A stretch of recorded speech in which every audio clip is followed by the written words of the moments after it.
Hi, I'm Markeia. Want to hear something scary? The Doll and the Wall.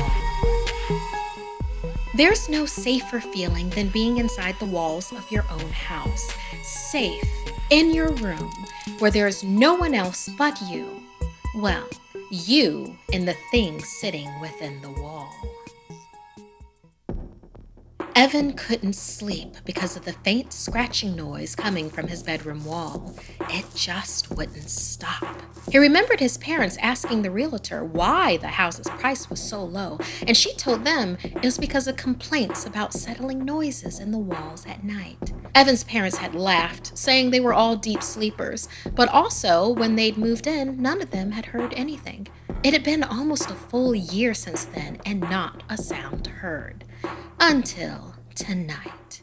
That following morning, Evan told his parents about the noises in the wall. They checked, but nothing was amiss. Plus, they had slept soundly all last night. That next night, Evan once again heard the slow, persistent scratching, except this time it was louder. He put his ear against his bedroom wall to see if he could make out what it was, but when he did that, it suddenly stopped. Evan crawled back into his bed and was almost asleep when once again, something began scraping inside his wall, this time more urgent and much, much louder. He tried to tell his parents about the noise, but they were already sound asleep. His mother groggily told him to put on headphones and go to bed, and they would figure it out in the morning. Evan put on his headphones and played some relaxing music. To zone out even further, he grabbed a flashlight and curled up under the covers with his favorite manga. Eventually, he fell asleep. Suddenly, Evan startled awake, but he had no idea why. His playlist was over and everything was quiet. The scratching noise was gone. He looked over at the wall. There was a hole in it. Evan carefully got out of bed, certain he would step on rats or some other vermin, but his room was empty.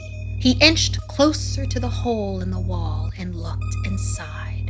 It was dark in there.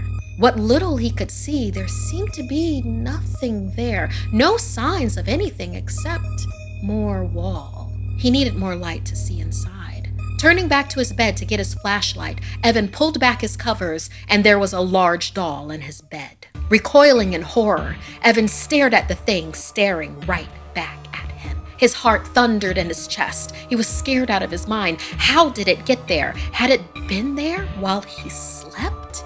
The doll's cracked porcelain face was dirty, and it had too wide of a grin.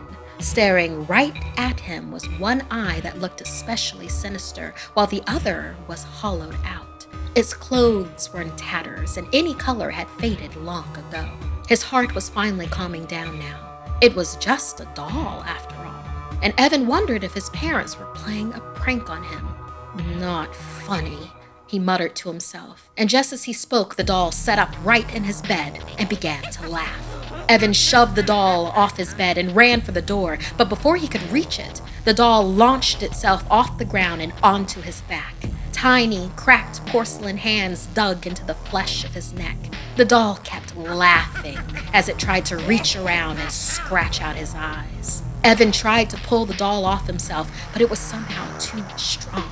A tiny doll hand gashed him just above his eye, and blood rushed into it, half blinding him.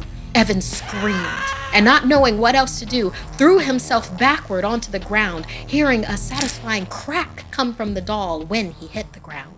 He quickly sprung up and looked back at the doll on the floor. It was smashed, but still laughing as it tried to move. Evan ran out of his room and towards his parents' bedroom for help, but as he passed the stairs, he suddenly heard an unearthly voice behind him. "Where's my doll?" Evan turned to see a sickly green glowing girl just a few years younger than him, with dead black eyes and rotten teeth. As the spectral horror moved closer, Evan desperately backed away from it. So desperately, he forgot about the stairs behind him and fell all the way down. As he lay bleeding at the bottom of the stairwell, he felt a cold hand grab his while another gently stroked his hair. Evan looked up into her dead face, heard the voice of the little dead girl. "You're much better than my dirty old doll. I think I'll keep you forever and ever. The next morning, Evan's parents could find no sign of their son, just a creepy old doll in his bed wearing his pajamas. The hole in the wall was gone as well. It was as if there had never been a hole there to begin with, but inside that wall sat the skeletal remains of a long-dead girl and her new friend, Evan, the boy who slowly died as his parents' screams drowned out his last scratching pleas for rescue from inside the wall. Want more Something Scary? You can hear more stories over on the Something Scary podcast, available for free on Apple Podcasts or wherever you listen to your favorite shows. The links are in the description below. Thank you to all of our patrons. While we do run a limited amount of ads, the show would not be possible without your support. If you'd like to submit a story, send me an email at somethingscary@snarled.com. Like and share this video if it gave you the chills. And don't forget to subscribe to Snarled and turn on the bell for notifications. And if you dare, follow me on social media. Until next time, my dark darlings, sweet dreams.